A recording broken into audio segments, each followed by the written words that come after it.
A gente vai passar agora um vídeo falando um pouquinho sobre essa campanha e o quão importante ela é, e eu peço que vocês prestem atenção, tá bom?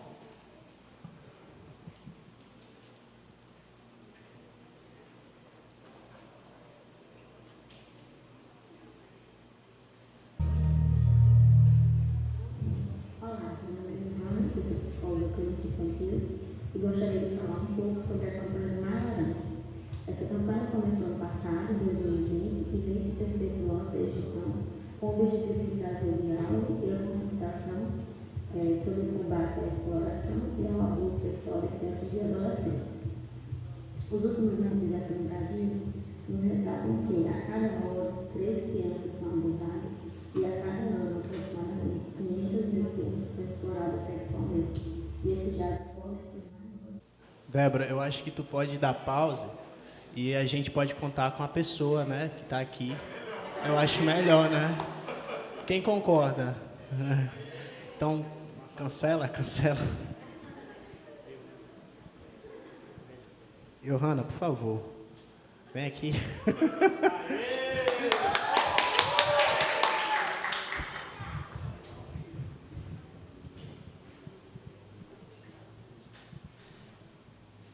Oi, gente, boa noite, que vergonha. Então, né, no final do vídeo eu ia continuar falando que essas crianças e adolescentes, elas precisam de uma equipe capacitada, né? O psicólogo, o assistente social, o conselho tutelar, o CREAS, enfim, e o Disque Denúncia também, né? O Disque 100. No finalzinho calma que eu tô nervosa. Fui pega de surpresa. No finalzinho eu também vou falar que essas crianças elas precisam se sentir seguras, né? Elas precisam de um ambiente saudável, já que isso foi tirado delas. E como igreja, a gente precisa fazer alguma coisa de forma prática. Essa campanha, não sei se vocês sabem, ela foi criada por Amanda Rodrigues, uma cantora e compositora cristã, né? E graças a Deus isso tem sido espalhado pelo Brasil inteiro. E o que é que a gente pode fazer hoje? Hoje, a gente pode compartilhar isso, né, na igreja, na família, nas escolas e de alguma forma nos colocar à disposição. Eu queria chamar Débora e Carol Monteiro, que eu acho que está lá fora. Ah, está aqui.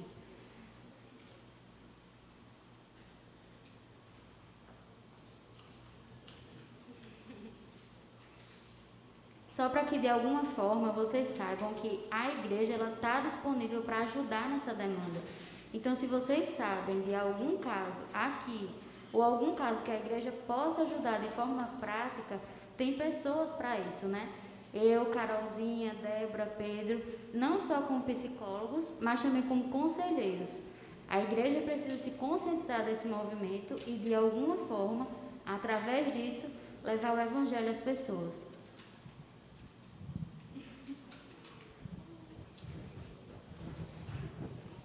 Obrigado, meninas. E, assim, a gente sabe que abuso pode acontecer com homens também, né? Embora seja bem tabu falar sobre isso, mas homens também podem ser abusados ou terem sido abusados na infância. Então, vocês também podem contar com os membros da diretoria para conversar, caso seja necessário, tá bom?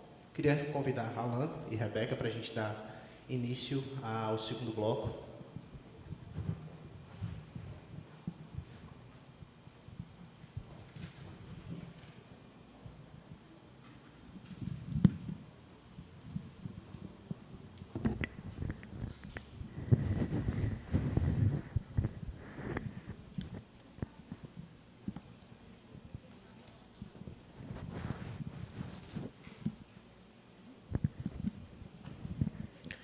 Bom, vamos começar com as perguntas, né? Vocês viram aí o contato. Pode colocar de novo, Débora, caso o pessoal queira perguntar. E eu vou começar com essa pergunta aqui, ó. Eu vou lançar a pergunta e vocês decidem quem vai responder, tá bom? Tá. Como mudar aquilo que visualizamos se as redes sociais também podem ser meio de manipulação social? Como mudar aquilo que visualizamos se as redes sociais também podem ser meio de manipulação social? Eu acho que é tipo assim, às vezes é como se o algoritmo empurrasse conteúdo para a gente Como é que a gente vai mudar isso? Como é que a gente muda isso? Posso responder? A primeira coisa que eu faria para mudar uma realidade dessa é tentar entender primeiro como é que você funciona em um dia todo. Eu vou citar um exemplo do meu dia a dia, né? Eu, por exemplo, trabalho diretamente com a rede social. Trabalho muito com a rede social, trabalho 24 horas com ela. Todos os meus clientes, todos os meus contatos, todos os meus serviços, todas as entregas, todas as solicitações são tudo por rede social. Logo, eu tenho uma tendência a ficar muito tempo na rede social. Então, o que eu faço? Algumas coisas que eu faço. Eu desligo a internet quando eu vou dormir, não deixo ligada a internet. Eu só ligo a internet depois do café da manhã. Então, eu acordo, eu não olho o celular. Eu não já vou olhar depois? Por que vai ter que olhar assim que acorda? Então, eu vou, brinco com a Alice, faço café e tal. Algumas vezes eu acordo, deixo ligado às vezes, aí eu respondo. Mas, naturalmente, eu tento fazer isso. Então, por outro lado também, eu faço a questão de quem eu sigo. Sim, porque teve um acréscimo na pergunta que eu não vi. Porque a pessoa perguntou assim também, os algoritmos não refletem só o que eu vejo, mas reflete também o que as pessoas da minha região, idade e sexo veem. Sim, principalmente do Instagram, né? Ele com certeza mostra isso aí mais. Mas aí vem aquela questão de você fazer o filtro, né? Eu acho que é muito importante você ter um filtro. Por exemplo, por que eu sigo o Pedro? Né? O que Pedro posta contribui com alguma coisa para mim? O que Pedro posta me leva a pecar?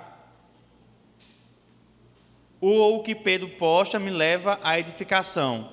Me traz mais perto de Cristo? Me deixa mais com vontade de orar ou com vontade de buscar o Senhor? Se você tem esse filtro para tudo que você segue, fica mais fácil você descartar, fica mais fácil de você não ser manipulado. Porque essa é a questão. Como é que você é manipulado? Quando você se deixa ser levado por aquilo que está acontecendo. Eu acho bonito uma pessoa X porque ela está seminua. E vou achando bonito. E vou cada vez mais seguindo pessoas assim. Logicamente que o seu perfil vai ficar todo cheio de coisa. Não tem para onde correr. Então, eu acho que é necessário criar esse filtro. E a partir desse filtro, fazer a limpeza. Assim como você tem que limpar seu coraçãozinho, né, todo dia, com sabão, limpa o coraçãozinho todo dia. Então, todo dia tem que fazer uma limpa também na rede social.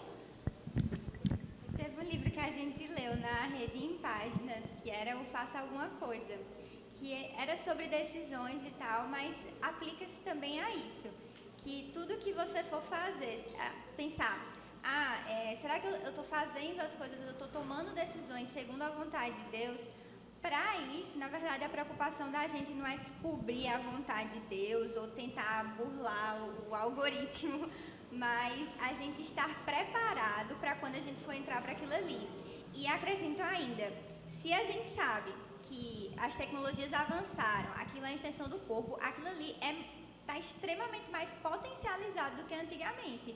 Então, gente, se preparem, não vão para essa guerra, né, de espetáculos, essas coisas, desprovidos da palavra. Ela que vai estar ajudando a gente a combater, a fazer esses filtros, a saber quem eu devo seguir, quem eu não devo seguir, o que me agrega, o que não me agrega, e mais ou menos por aí. E das tretas também.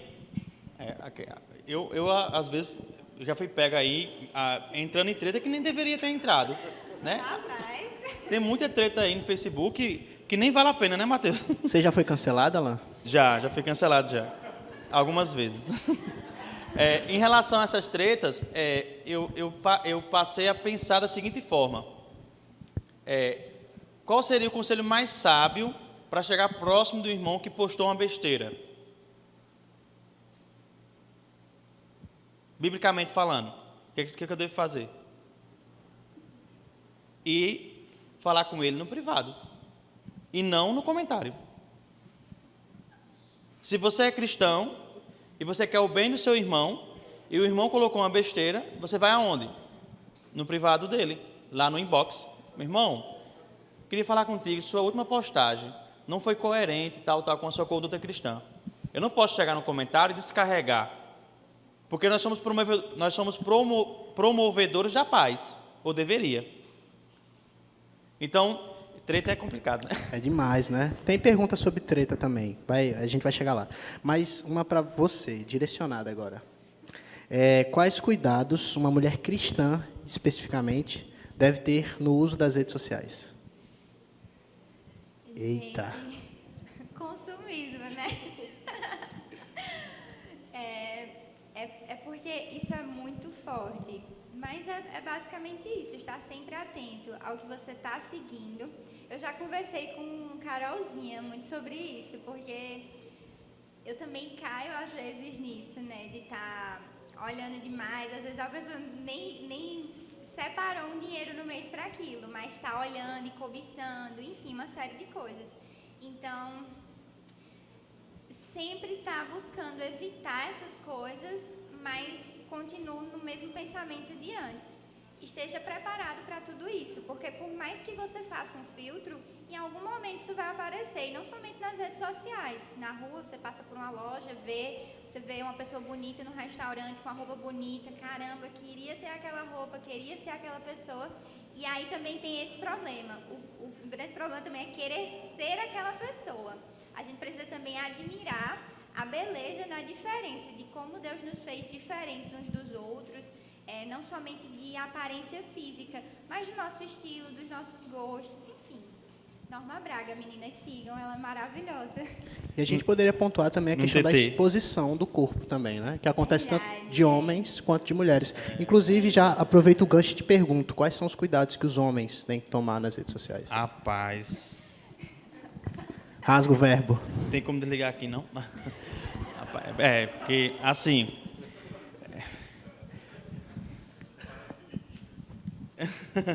A questão da... eu acho que tem que partir pelo simples fato de que você é cristão.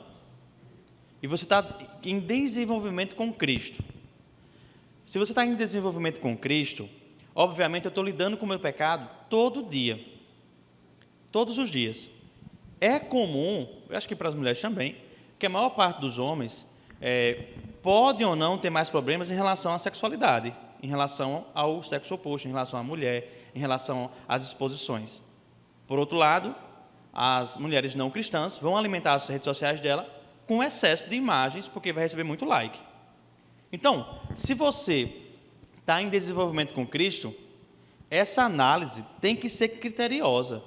Eu preciso avaliar se as redes sociais estão me influenciando a pensar em pecados, a criar pequenos tropeços e me fazendo enroscar os pés e cair. Hebreus capítulo 12. Pequenos pecados que se enroscam nos pés e faz você cair. É um pecadinho na segunda, é um olhar dela pequena numa terça-noite, é outro pecadinho na quinta, é uma palavra profana, uma piada que tem palavrão e que é de baixo escalão na sexta, e aí você peca e fica bem mal com isso, porque você faz isso constantemente. Então, se isso lhe causa mal, tem que se fazer uma outra avaliação. Eu consigo ficar sem redes sociais durante uma semana? Se sua resposta for não, as redes sociais te controlam. E não venha com desculpa porque eu trabalho na rede social, não, porque trabalho também tem descanso. Quem é que não tira férias de trabalho? Então, cadê as férias que você vai colocar nas redes sociais? Se você conseguir ficar uma semana sem redes sociais, é você quem controla ela. Se não, é bom você avaliar. É bom você pensar 2 vezes hoje, agora. Eu vou comentar essa sua fala já emendando uma pergunta que foi feita sobre ainda esse assunto, né? Exibir o corpo nas redes sociais seria maldade de quem visualiza ou de quem posta? Então, a gente precisa falar um pouquinho sobre alguns aspectos psicológicos e culturais em cima disso, né? Culturalmente falando, a beleza estética sempre foi uma moeda feminina. Culturalmente falando, historicamente falando. Não é que as mulheres não olhem para um homem e não se atraiam pela estética, sim. Mas isso não é o cultural, digamos assim. O cultural é a mulher se atrair muito mais por uma figura de autoridade, né, por uma figura de sabedoria, de segurança, e o homem se atrair por questões mais estéticas, mais visuais. E como vocês já falaram, isso acaba sendo externalizado para as redes sociais. Homens seguem muitas mulheres que se exibem, porque são muito atraídos por isso, e as mulheres que se exibem sabem que vão receber essa admiração, enfim, vão receber a atenção masculina. E isso é um aspecto de idolatria sexual de ambas as partes.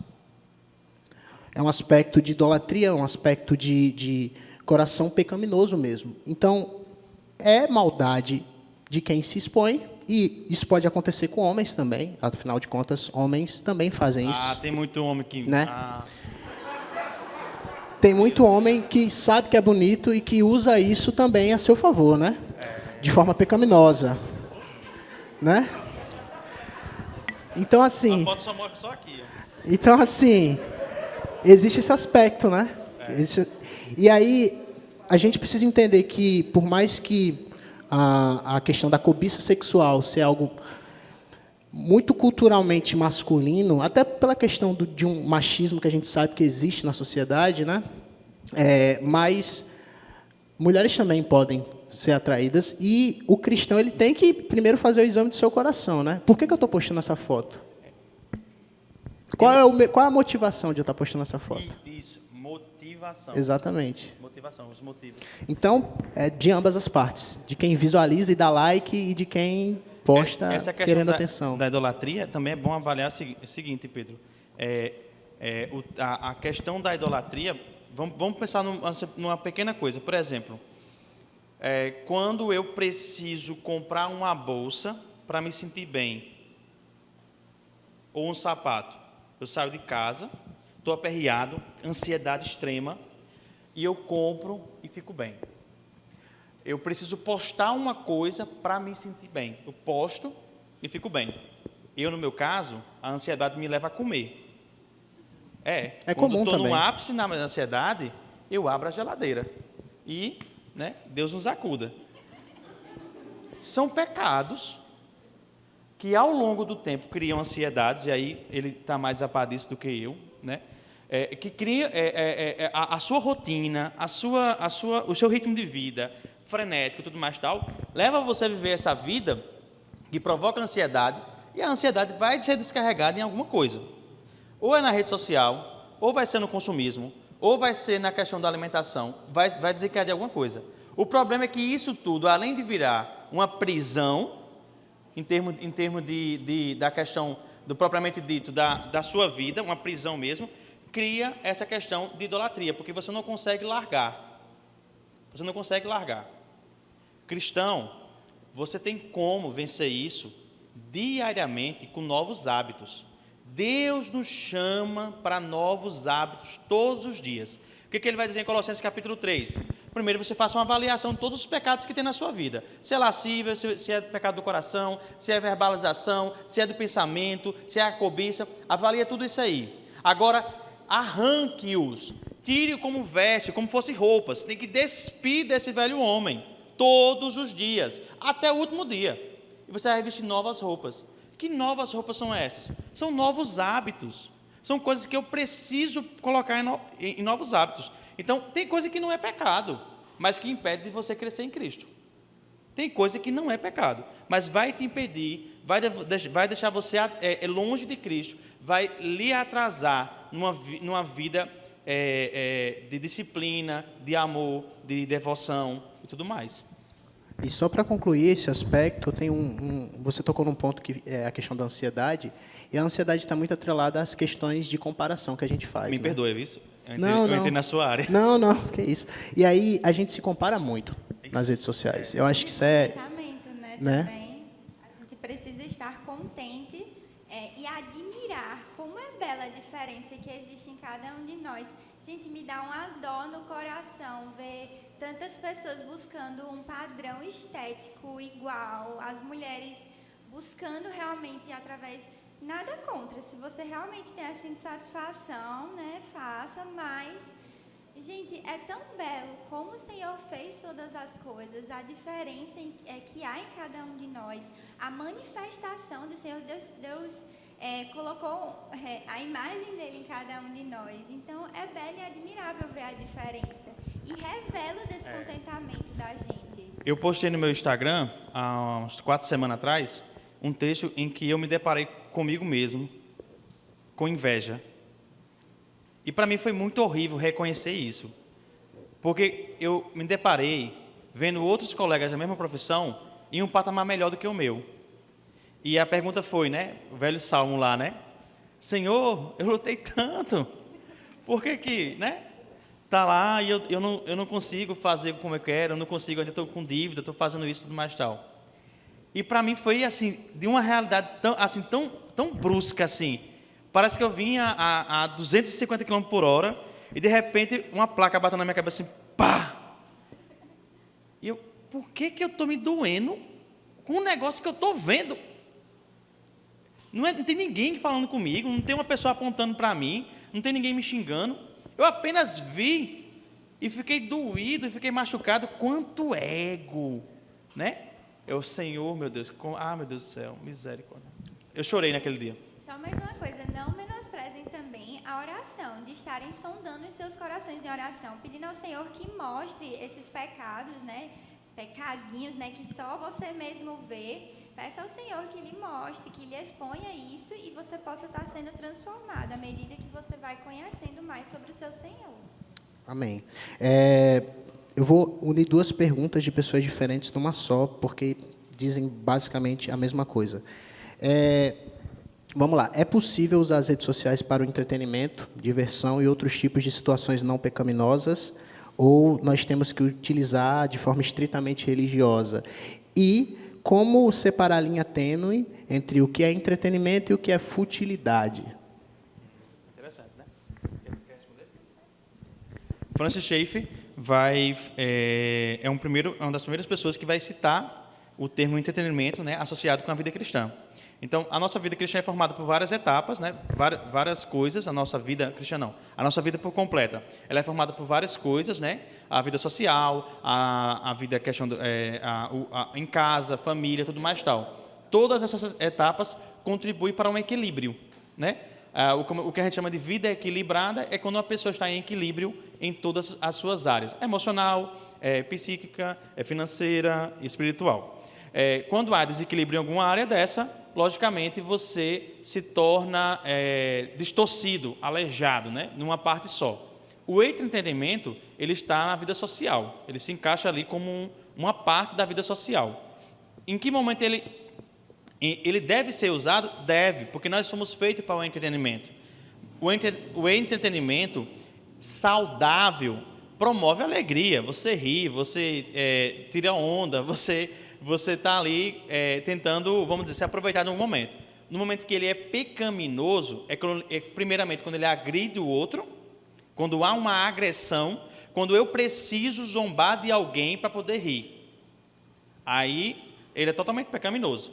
Segundo, quando ele te leva a pecar. Quando eu estou ouvindo alguma piada e essa piada ela me leva a pecar, a usar palavras torpes, a ter que atacar, a ter que ridicularizar, aí consequentemente leva ao pecado também, não tem para onde correr. Bacana. Eu vou fazer uma pergunta agora, começando por você, mas você pode comentar também. Vamos lá. O que você diria, Rebeca, para um cristão que é um apologeta de redes sociais, milita teologicamente nas redes sociais, mas na vida real não fala sobre Cristo, não evangeliza, ou seja, é o famoso crente de rede social, crente chato de rede social? Hipocrisia, né, Maurício? Mas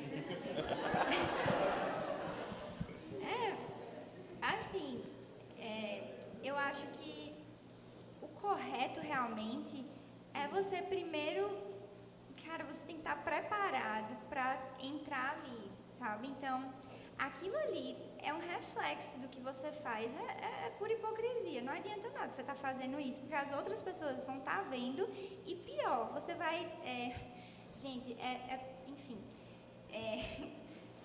a gente acaba, e principalmente pessoas que não conhecem a Cristo, vão estar descredibilizando realmente o que a gente vive, as pessoas que realmente vivem isso. Então tenham muito cuidado com isso, sabe? Passem ali realmente, óbvio que aquilo ali é um fragmento da realidade, né? Mas ponha em prática o que você fala, porque senão... Quer comentar? Os caminhos que Hebreus fala, né? Cuide dos caminhos que você está criando, para que não sejam tortos para os mancos que estão te seguindo, né? Esse texto nunca sai da minha cabeça porque eu fico pensando nisso, né? Talvez o filtro é isso, né? O que eu vou postar aqui? Alguém que tem uma fé que está iniciando, ou alguém que tem uma fé que ainda está em desenvolvimento, vai dificultar mais ele ou não? O que você está fazendo vai dificultar outros cristãos a crescerem em Cristo? Se a resposta é sim, então já lascou tudo. E aí, pegando o gancho, dá para usar as redes sociais como uma ferramenta de discipulado?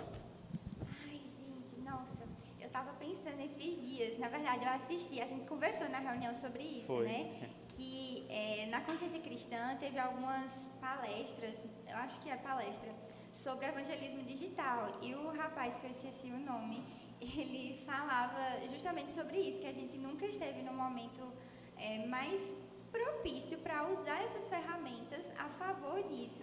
Tu falou em relação ao discipulado, né? Isso. Especificamente no discipulado. Se a gente for parar para pensar, Paulo enviou cartas a Timóteo, então aquilo ali também era uma forma de discipulado também à distância. Você falou também a questão de John Stott também. Então, tudo isso, a gente tem ferramentas ao nosso favor, mas vale ressaltar, nas cartas que Paulo escrevia, ele dava essas orientações, essas exortações, mas ele sempre falava o quanto queria estar com os irmãos presencialmente. Ele não poderia estar por situações adversas, ou ele estava preso, ou ele estava em uma missão em outra cidade, nem sempre tem como estar junto, mas a gente precisa usar tudo isso em favor, né? É isso. E discipulado tem que ser intencional. Não existe discipulado esporádico. Ou ele é intencional, ou ele não é. Em que sentido? Você tem que fundamentar, você tem que ter intencionalidade de querer andar com a pessoa e querer acompanhar durante um tempo para que ela cresça em Cristo. Então, todos aqui são responsáveis uns pelos outros. Todos estão em desenvolvimento em Cristo em níveis diferentes. Um está andando há mais tempo, outro está chegando agora, outro tem mais maturidade, outro tem um pouquinho menos de maturidade. E os que são mais maduros devem olhar para aqueles que ainda estão crescendo e devem pensar, vou me aproximar de fulano para poder caminhar mais com ele. O que eu vou fazer? Vou toda semana enviar uma mensagem para ele, vou descrever no e-mail dele, ou vou mandar trechos da mensagem de John Stott ou de alguém. Vou intencionalmente mandar para aquela pessoa todas as semanas, para que ela leia, e vou pedir algum feedback.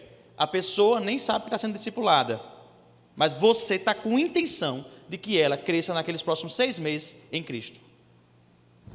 Muito bom. Gente, só lembrando que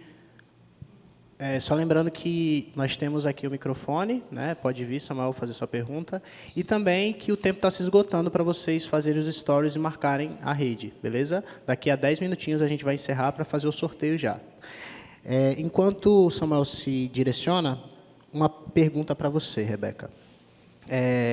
Como é que a gente pode ir contra essa cultura de liquidez, de futilidade, liquidez dos relacionamentos, né?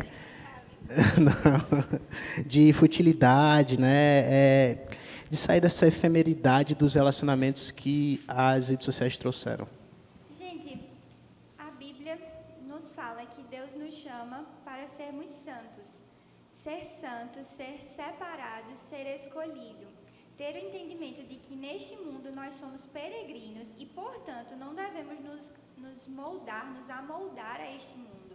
A gente deve transformá-lo. Nós somos agentes de transformação através do Evangelho. A gente deve usar isso para transformar as pessoas e não permitir que isso, óbvio, acaba transformando a gente de algum modo, mas é justamente isso. Nós somos peregrinos neste mundo. Não se amoldem a essas coisas. Isso. Samuel?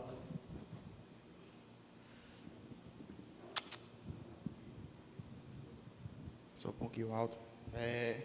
Bom, pessoal, não é bem uma pergunta, mas acho que um complemento. Eu gostei muito da pergunta que foi feita para a Rebeca, a respeito da rede social. Quando a gente debate coisas teológicas e na prática não vive.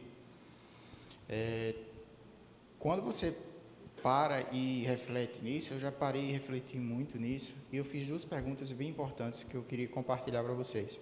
Primeiro, a que a Arlan falou, será que esse debate, alguma pessoa, você vai conseguir que ela venha para a igreja e disse, não, eu senti Deus ficar naquela pessoa por causa daquele debate. Segunda pergunta, o debate que você está participando é para glorificar Deus ou para a sua própria glória? Então, era só isso que eu queria dizer. Obrigado, Samuel. Muito bom o seu acréscimo. Uma pergunta que eu achei muito interessante, eu vou perguntar para vocês e depois eu vou tentar complementar também. É correto expor situações de tristezas, traumas nas redes sociais? Ou isso tem algum perigo? Então, eu volto àquele ponto que eu falei na história, né? Naturalmente, assim, a gente está colocando a internet como um objeto de estudo, né? Quando eu coloco a internet como objeto de estudo, eu estou tentando me sair dela e tentar fazer uma análise da internet, certo? Internet não, das redes sociais. Então, imagina que ela está aqui no centro e a gente está tentando analisar ela. Uma pessoa comum, ou seja, uma pessoa que vive em seu cotidiano, ela vai expor seu sofrimento porque familiares, amigos chegados, pessoas que ela estudou quando era pequena e agora está morando em Brasília, morando em São Paulo, vão estar acompanhando. É a forma de ela comunicar para a família como extensão humana. Como extensão, por exemplo, minha sogra recentemente adoeceu do Covid. Eu fui no Twitter e falei, pessoal, orem por minha sogra. Ela ficou bem, ela ficou boa, saiu hoje, graças a Deus, está em alta. E aí eu coloquei lá, obrigado, pessoal, pelas orações e tudo mais tal. Então, olhando do ponto de vista social, vai ser natural com que as pessoas exponham. É natural que isso aconteça. Agora, quais são os reflexos de como que isso vai causar nas pessoas e de como é que isso vai ter retorno, se vai ter cancelamento ou não, aí vai partir muito da motivação também. Sim. E aí, a pessoa que perguntou, ela acrescentou agora que pensou mais no sentido de depressão, pessoas que expõem vídeo chorando e tal. E aí, essa pergunta me lembrou muito o Setembro Amarelo. Porque o Setembro Amarelo, para quem não sabe, é um mês de conscientização ao combate ao suicídio, né? Que a cada 40 segundos, é uma estimativa, uma pessoa tenta o suicídio no mundo. E aí, é muito comum no mês de setembro as pessoas falarem assim, eu vou deixar o meu direct para você falar o que você quiser, se você quiser fazer uma loucura, converse comigo. E existe um debate muito grande entre os psicólogos e profissionais de saúde mental se isso é bom ou não. Porque, às vezes, a pessoa que se dispõe de forma muito generosa, né, bem intencionada, ela não tem o preparo emocional para escutar o que aquela pessoa que está sofrendo vai dizer. Então, nesse sentido, a gente tem que se questionar por que uma pessoa que está em sofrimento está pedindo ajuda nas redes sociais.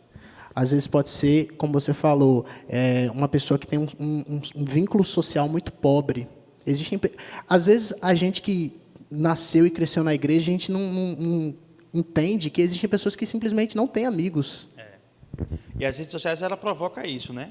Ela provoca um distanciamento muito grande e essa ilusão de que eu tenho amigos, né? Essa ilusão de que eu tenho vários amigos. Eu não tenho. Exato. Na hora do arrocha.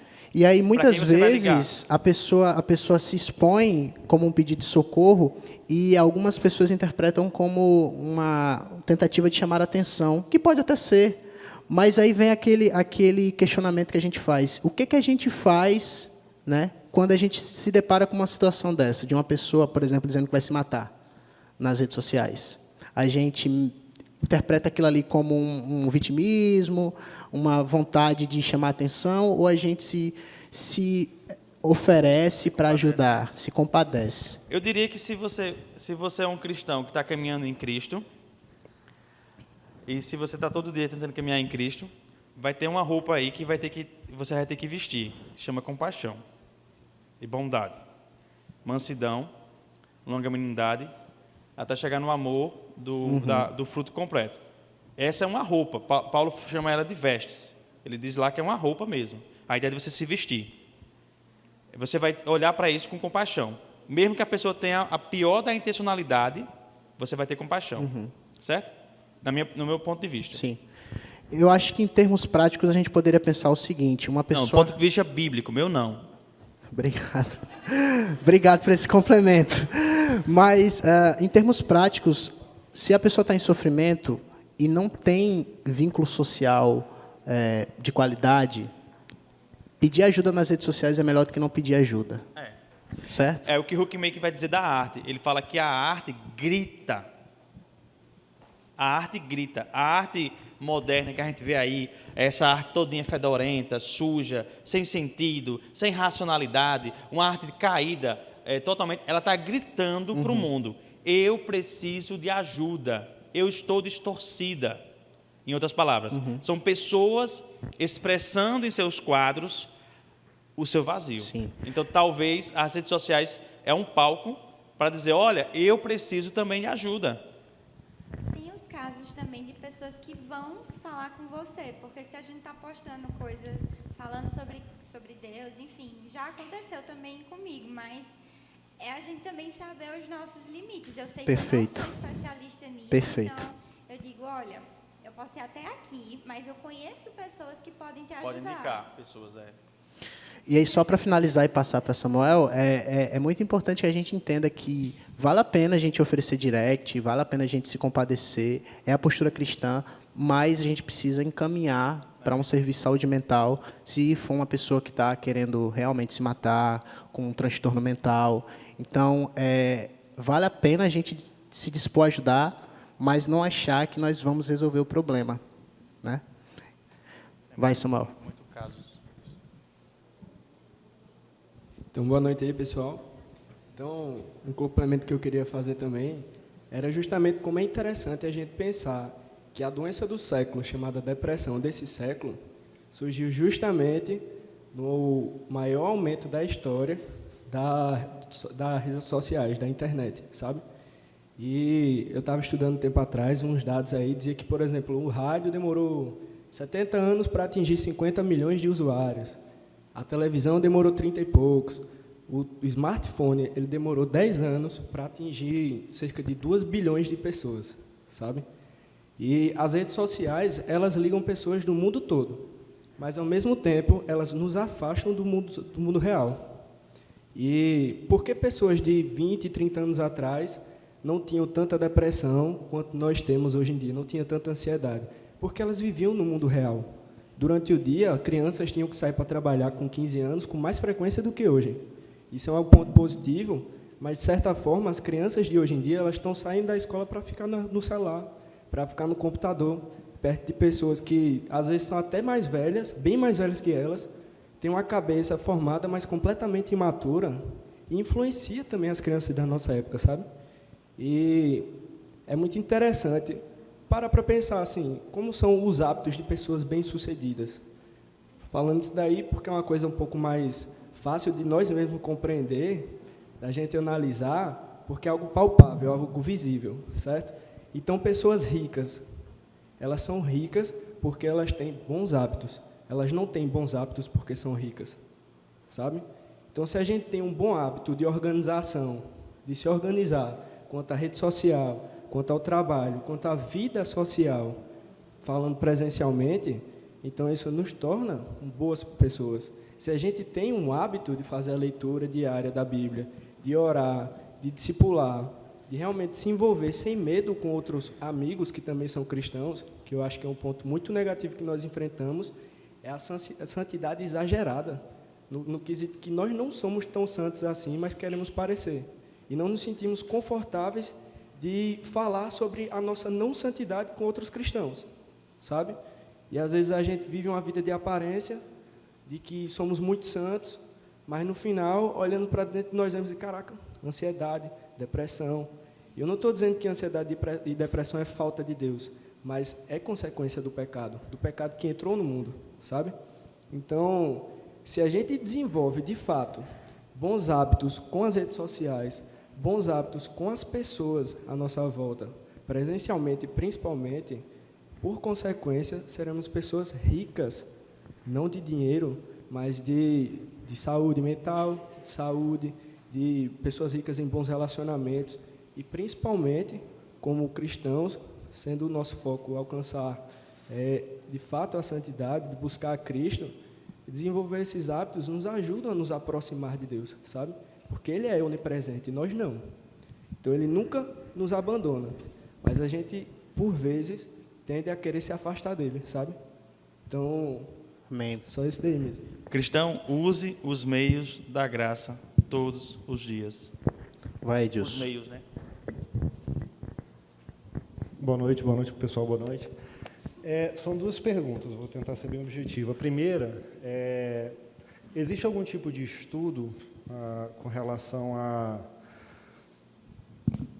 ao egoísmo que nasce e gera, o egoísmo que é gerado no coração das pessoas como fruto de utilização da internet, como, por exemplo, tem essa questão de conectar as pessoas de longe e distanciar as pessoas que estão próximas. E aí foi tocada, por exemplo, essa questão dos relacionamentos. É muito fictício isso, né? A quantidade de amigos que você tem nas redes sociais, mas, ao mesmo tempo, as consequências, o pessoal sofre de depressão, vivem isolados.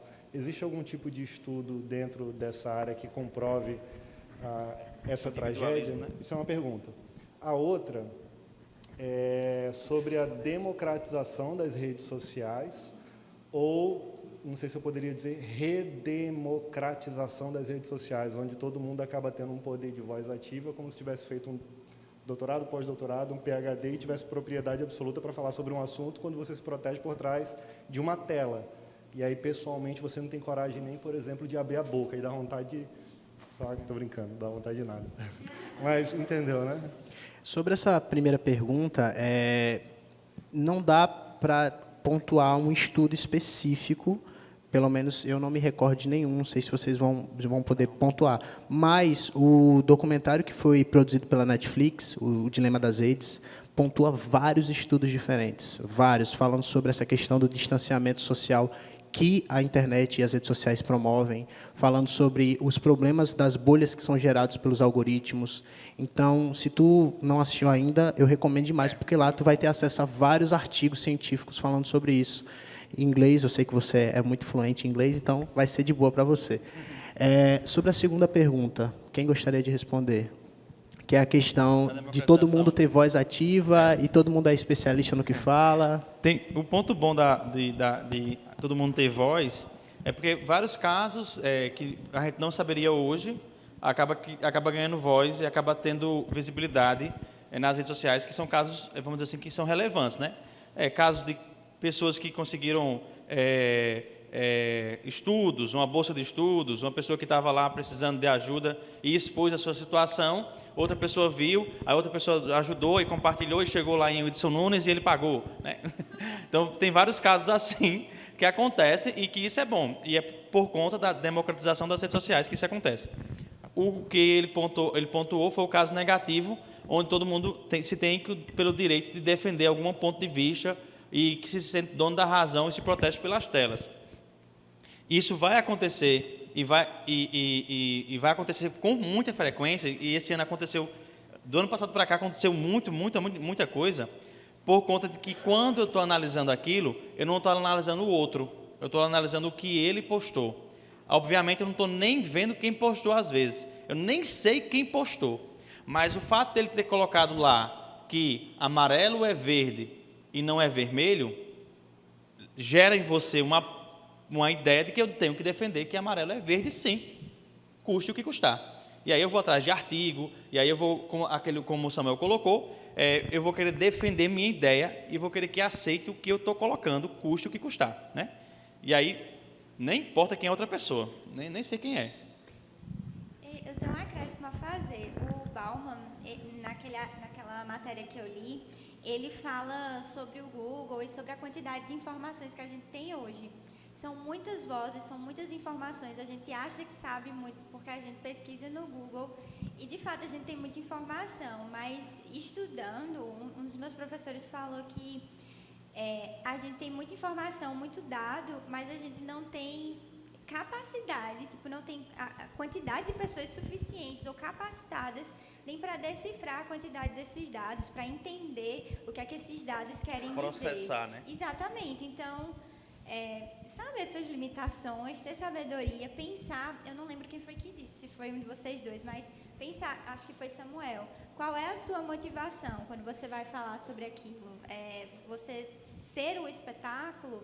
Enfim, e tem uma questão que esse outro Samuel falou também, que foi a questão das distrações, que realmente quando a gente tem muitas vozes falando, a gente se distrai, e o grande problema disso é justamente esse afastamento do Senhor, a falta de atenção que a gente volta para determinadas coisas, e a gente precisa estabelecer também nossas prioridades. E, gente, sempre que a gente voltar para o que a Bíblia fala, vai ser o oposto de tudo isso que a gente acaba fazendo no dia a dia. Se a gente observar os 2 principais mandamentos, amar a Deus sobre todas as coisas e ao próximo como a si mesmo, tá tudo errado, né? Então, guardem, né, a palavra de Deus na testa e preguem aonde vocês forem, falem sobre isso, memorizem a palavra de Deus e guardem isso como... Sejam sábios, sejam inteligentes, né? Usem do racional.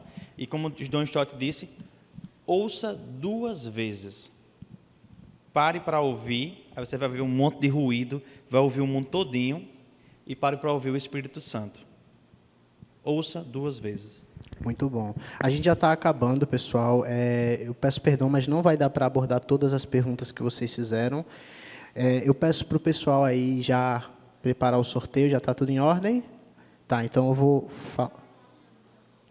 Mais uma chance? Tá, última chance, então. Mais 2 minutinhos. 2 minutinhos. Pediram indicações de leitura sobre o tema. Tem esse livro aqui, né, que a gente vai sortear, inclusive. Muito bom esse né? Guerra dos Espetáculos, do Tony Henk. Tem um outro dele também. 12 maneiras como o seu celular está transformando você. Mas tem outras leituras também que não são especificamente dessa área, mas que eu acho que foi... E contribui demais. Aquele Você é Aquilo que Você Ama, né? Você é Aquilo que Você Ama. Enfim, todos. Tem esse Faça Alguma Coisa também. Nosso grupo tem lá várias indicações. A gente colocou no grupo. A Rede em Páginas, inclusive, pode fazer uma postagem depois falando sobre as indicações de leitura. Eu indicaria também um livro que não é cristão, mas eu indicaria para vocês lerem, 1984, do George Howell, né? Porque eu acredito que partiu daquela visão dele. Em 1984, ele conseguiu enxergar o que a gente está vendo hoje. Então, é um conto de ficção, mas que traz clareza de alguém que estava analisando de longe o que já ia acontecer. Isso aí. Tu abriu? Não, pode falar. Eu abri aqui os livros. Tem Você é Aquilo que Você Ama, de James Smith. Tomando Decisões Segundo a Vontade de Deus, que é de Heber Campos Jr. Tem esse também. Como Integrar Fé e Trabalho, O Poder do Hábito. O Poder do Hábito não é um livro evangélico, cristão, mas é um livro muito bom para você entender como muitas vezes nós somos condicionados a agir de certas formas, inclusive nas redes sociais. E também, se vocês não puderem ler os livros de Bauman, porque realmente são bem densos, leiam também artigos. Eu acho que o Observatório da Imprensa traz também algumas coisas sobre o mundo digital. Ele tem reflexões incríveis sobre tudo isso, os efeitos das redes sociais. Que eu falei que é do cansaço. Aquele que eu falei. Eita. Eu coloquei no grupo. Sorteio agora, pode ser? Então vamos lá? Ao vivo para vocês verem como a gente é transparente aqui.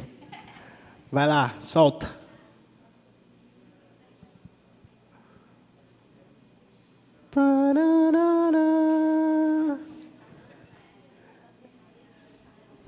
Oi, Edilson! É muito sortudo. É muito sortudo esse homem. Eu acho que foi marmelada. Se fizer de novo, não vai. Parabéns, Edilson. Sim, Uma salva de palmas para o sortudo da noite.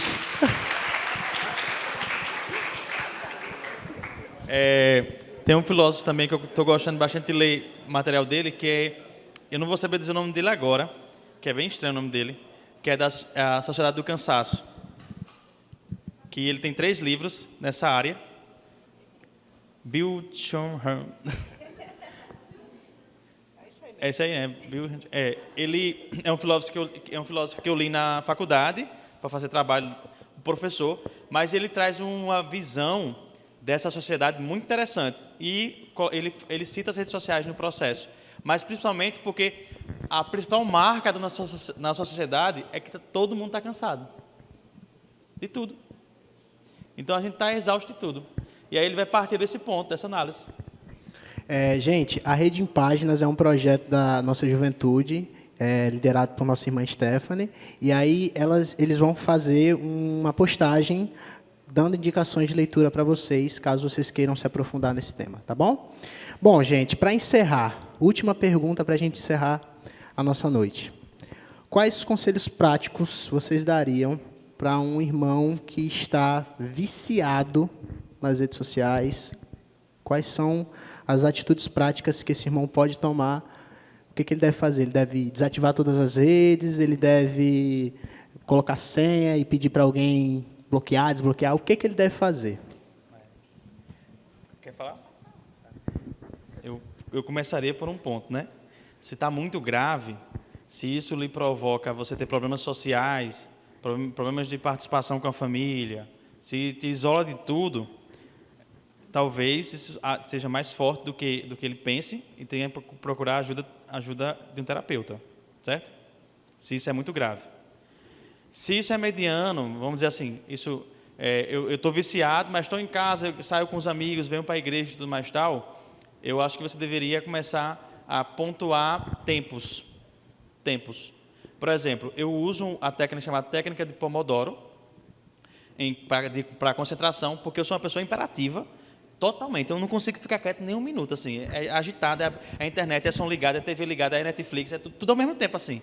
Então, eu sou assim. E eu entendi que eu era assim e foi mais fácil de lidar comigo mesmo.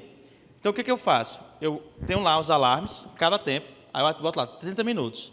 Em 30 minutos, eu não posso ver nenhuma rede social e me concentrar só naquilo que eu estou fazendo. É uma leitura, é brincando com a Alice, é fazendo um almoço, é alguma coisa, enfim. Eu tenho que aquele tempo ali é só para aquilo. Eu não posso pegar no celular, eu não posso pegar em nada.